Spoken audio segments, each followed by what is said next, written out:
Eh bien, salut YouTube, c'est Poney et j'espère que tu vas bien. On se retrouve aujourd'hui pour une vidéo particulière parce qu'il s'agit de mon loadout.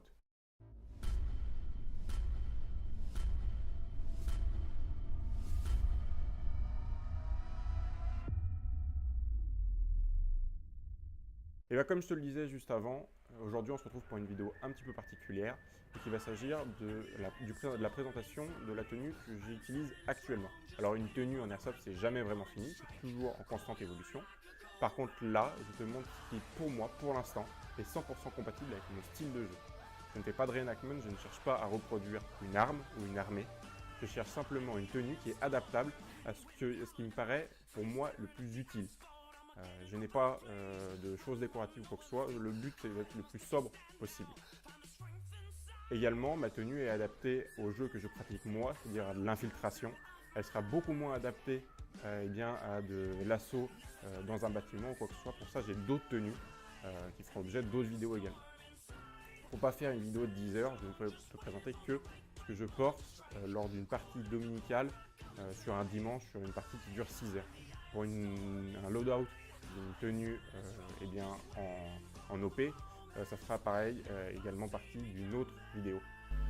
Et bien donc on attaque vraiment le loadout et on va commencer par le bas, par les chaussures. Alors ce sont des chaussures GX8 de la marque Bates. C'est des super chaussures dans un coloris désert. Ces chaussures qu'on voit très peu au final sur les terrains. C'est bien dommage parce qu'en plus déjà elles sont légères, elles sont imperméables, elles sont déperlantes. Extrêmement confortable et plutôt respirante grâce à la matière qui la compose, le Gore-Tex. Sa semelle, elle est en caoutchouc, elle est antidérapante. Et puis le petit plus, la chaussure n'est pas métallique. Elle ne dispose d'aucun renfort en métal ou quoi que ce soit, ce qui fait qu'elle est complètement indétectable au détecteur de métaux. C'est pour ça qu'elle est utilisée le plus souvent par les démineurs ou les personnes qui travaillent dans la sécurité dans les aéroports. Alors on continue sur ce pantalon, donc c'est un Integrated Battle Pant de la marque OPS et donc dans un coloris multicam. Alors c'est un pantalon que j'ai choisi parce qu'il est léger, résistant, il est très pratique grâce à des multiples poches qui sont sur les côtés, on va retrouver ici et puis également les poches qui sont ici. Il va s'adapter très bien au niveau de la morphologie grâce à un réglage au niveau des genouillères. C'est un petit cordon qui va passer en dessous du pantalon et puis qu'on va pouvoir régler à l'aide d'une sangle qui va se trouver ici. Également, on va pouvoir retrouver les genouillères qui sont intégrées et qui sur ce modèle ne tombent pas. Elles sont vraiment très bien habillées. On va retrouver un serrage au niveau des chevilles qui va se serrer au niveau d'un scratch.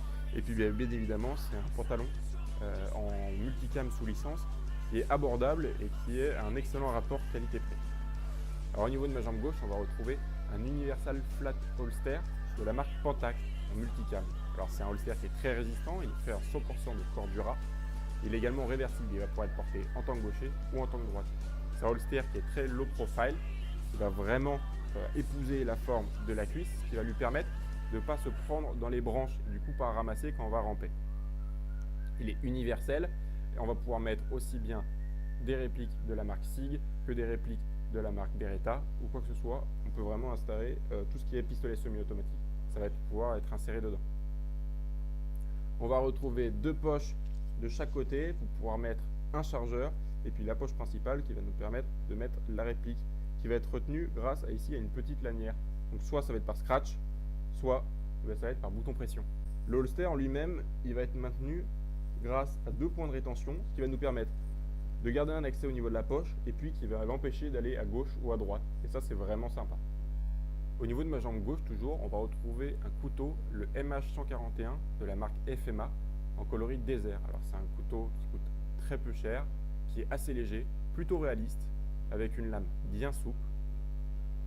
Au niveau du holster, il va être recouvert, lui, de tissu multicam. Il va être accroché avec de la choc corde, ce qui va me permettre, lorsque je rampe, être un petit peu élastique, ce qui va donner un petit peu plus de résistance. Et puis le couteau, il va très bien s'insérer dedans avec une bonne résistance, mais qui permet de pouvoir le sortir assez facilement. Au niveau de ma ceinture maintenant, ça va être une ceinture Duty Belt de la marque Emerson, pareil en coloris multicam. Alors c'est une ceinture pas très chère, qui est assez rigide et du coup qui va me permettre de tenir tout mon équipement directement sur elle, sans qu'elle s'affaisse. Je la fais passer dans les passants du pantalon, et ce qui me permet d'avoir un réglage et une fixation facile. Au niveau de mon holster maintenant, c'est l'holster universel de la marque Warrior Asso System, toujours dans son coloris multicam. Alors c'est un holster qui est très résistant, qui est fait en Cordura, et puis qui possède une sécurité active, qu'on va pouvoir activer au niveau du pouce. Il est très modulable, universel, on va pouvoir mettre une réplique de XDM 3.8 par exemple, ou de MK23, pour donner un panel de taille. Il est très bien pensé et il va pouvoir se mettre sur une ceinture comme sur un passe-en-bol. Il va même pouvoir permettre l'utilisation d'un silencieux. Le seul bémol dessus, c'est qu'il va pouvoir permettre l'utilisation d'une lampe ou d'un laser. Il est également en vrai multicam, il va être disponible en droitier et en gaucher et dans énormément de coloris. Alors maintenant, au niveau de ma veste, ça va être l'Integrated Battle Shirt 2.0 de la marque OPS et toujours en multicam. Alors, ça va être une veste qui va être en Cordura 500 deniers, qui est assez résistante. Elle va être pratique grâce à ces différentes poches qu'on va pouvoir retrouver ici ou alors sous le gilet. Alors, elle possède également des coudières à l'intérieur qui sont intégrées. Le fait qu'elles soient à l'intérieur, c'est très utile, simplement parce qu'on ne va pas les perdre sur le terrain. Elle permet d'avoir le buste et le dos couverts de camouflage et tient assez chaud. Par contre, elle est peu respirante et elle va mettre beaucoup de temps à sécher. On va retrouver des poches au niveau de la poitrine qui sont inutiles. Et puis au niveau des bras, comme je le disais, qui va nous permettre de mettre un brassard ou un paquet de mouchoirs. Les poches sont recouvertes de velcro qui va nous permettre de mettre des patchs. Et puis on va retrouver au niveau du poignet un serrage. Au niveau de mon poignet, je vais toujours jouer avec une montre. Alors là, c'est une montre de la marque Timex, la montre Expedition. Elle est très résistante, elle a été créée pour le sport, c'est une montre qui est waterproof. Et puis elle va surtout être pratique pour avoir l'heure et la date rapidement. Elle va s'illuminer à une simple pression dans un coloris vert en faible intensité, ce qui est vraiment pratique pour la discrétion. Elle ne fait surtout aucune lumière quand on n'appuie pas. Et puis c'est une montre qui est plutôt jolie et que j'utilise dans le civil. Pour protéger mes mains, j'utilise des gants, des copies de la marque Oakley. Alors ce sont des gants qui valent pas grand chose au niveau de l'achat. Par contre, ils vont nous permettre d'avoir une bonne sensibilité au niveau des doigts, ce qui va être sympa pour pouvoir actionner la détente facilement. Et puis qui sont assez résistants dans la limite du raisonnable. C'est des gants qui valent moins de 10 €.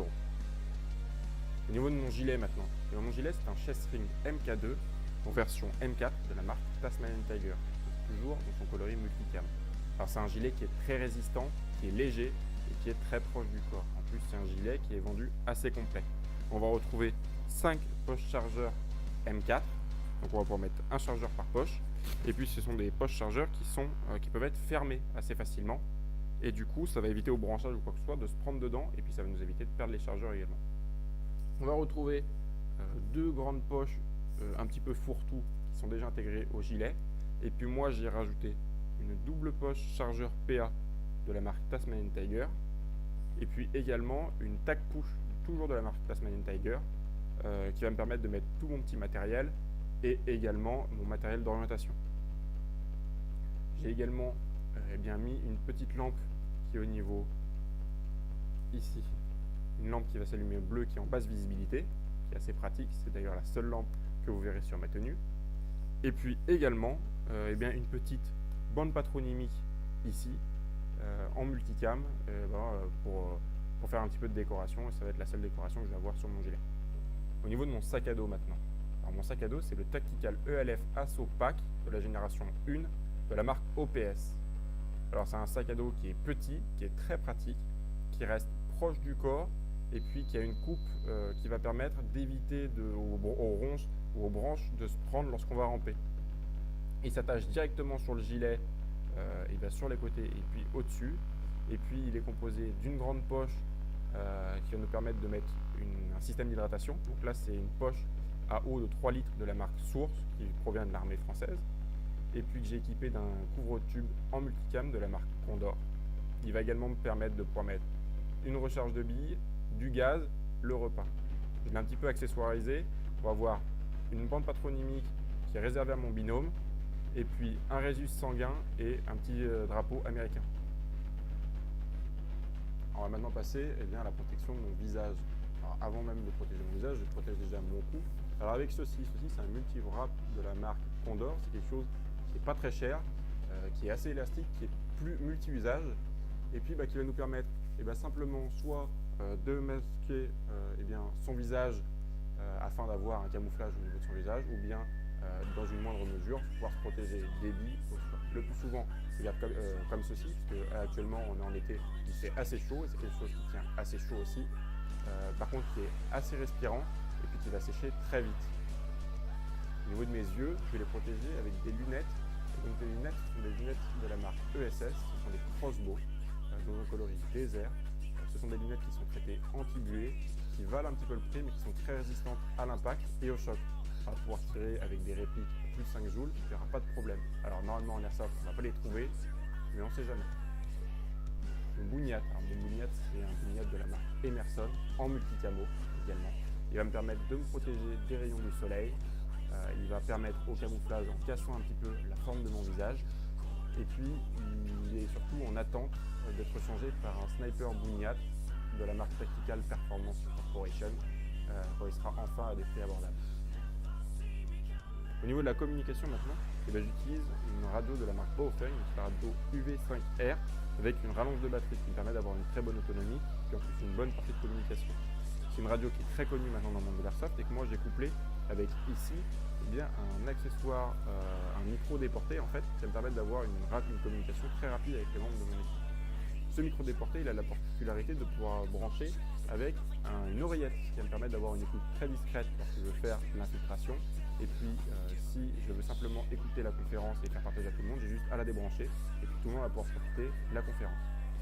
On va maintenant pouvoir passer à la présentation de répliques que j'utilise. Alors ça, c'est ma réplique principale. C'est une réplique sur une base de M4 que j'ai complètement customisée, que ce soit aussi bien au niveau de l'interne que de l'externe. Une vidéo sur la customisation pourra être faite si ça vous intéresse. N'hésitez pas à demander dans les commentaires si vraiment vous voulez voir un petit peu le travail que j'ai fait dessus. Mais au niveau de la customisation externe, on va retrouver un silencieux pour atténuer le bruit des billes. Mon but, c'est de faire le moins de bruit possible, de l'infiltration, donc d'être le plus précis en tirant le moins possible, et puis de faire le moins de bruit possible. Donc là, le petit silencieux va vraiment être efficace. J'ai également ici un Ninepec qui va être fonctionnel, qui va me permettre surtout d'avoir une petite lampe lorsque je joue en grotte. Ça va me permettre d'avoir un éclairage d'appoint. On va retrouver ici un petit flip-up. J'ai le même à l'arrière, ce qui va me permettre, si j'ai plus de piles dans le micro T1, de pouvoir continuer à jouer. On va retrouver un bipied, une poignée. De l'autre côté, un petit cache-rail avec l'adaptateur pour pouvoir mettre la télécommande, pour pouvoir mettre le switch pour l'NPEC. On retrouve ici donc un micro T1, un magnifieur qui va me permettre de pouvoir faire des tirs d'un petit peu plus longue distance. Et puis tout ça attaché avec une sangle un petit peu chipose que j'ai pu adapter au niveau de la crosse ici. Et puis avec un petit lien en paracorde, j'ai pu mettre à l'avant, ce qui va me permettre d'avoir de pouvoir porter ma réplique en 2 points. Et puis au niveau de mes chargeurs, ça va être des chargeurs 20 coups ici, donc des chargeurs courte capacité. Mon but, c'est pas de tirer le plus possible, ça va être d'être le plus silencieux possible. Et cette réplique, elle est vraiment parfaite pour ça. Je peux avoir une assez grande portée grâce à la longueur assez intéressante du canon, et puis tout en restant silencieux et avec une bonne précision. On va maintenant passer à la présentation de mes PA. Vous avez vu que j'en utilise 2 en partie en permanence et ils ont chacun leur efficacité. Celui-là, c'est celui que j'utilise au niveau de ma ceinture. C'est mon principal, c'est le PA qui va me permettre de faire de la précision avec. Avec son silencieux qui a vraiment son efficacité, ça va permettre de réverbérer un petit peu le son et les ennemis ne vont pas savoir d'où on tire, ce qui est très efficace quand on fait de l'infiltration. Et puis mine de rien, grâce à sa portée et sa précision, c'est un véritable petit bijou. Il suffit le plus souvent d'une seule ou 2 billes afin de pouvoir sortir une personne, ce qui est génial. Le deuxième PA que j'utilise, qui n'a pas à rougir, c'est le PX4 de chez Marui. C'est un véritable petit bulldog, c'est une boule de nerf concentrée. Il est très précis, il a une superbe réactivité et le fait qu'il soit compact et que ses organes de visée soient un petit peu étudiés pour, il est facilement utilisable de la main gauche et donc sans viser, on va pouvoir prendre une cible très vite. Je l'utilise en PA de contact sur des courtes portées et ça va me permettre de toucher presque à chaque fois. Ce loadout est maintenant terminé. J'espère que tu en as appris un petit peu plus sur ma tenue. C'était une question qu'on m'avait posée, donc j'ai essayé d'y répondre au mieux. Rappelle-toi que cette tenue, elle n'a pas été montée le dernier mois. C'est une tenue, ça se monte tout au long de sa carrière d'airsofter.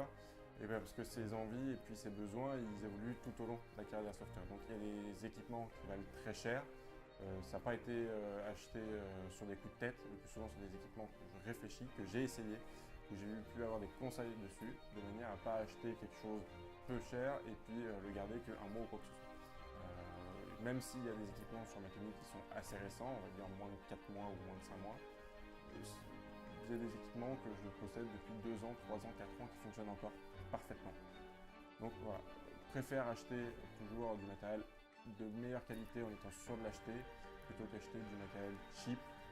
On va voir par exemple par rapport à mes gants, mais qui sont là que pour du remplacement et on sait très bien qu'ils ne vont pas durer. Voilà, cette vidéo est maintenant terminée, j'espère que ça t'aura plu. N'hésite pas à me suivre sur mon Facebook, donc l'Airsoft pour un poney, c'est là où tu auras le plus de nouveautés et puis d'informations sur la chaîne. Et puis si ça te plaît, n'hésite pas à le dire. Et puis à une prochaine et joue bien.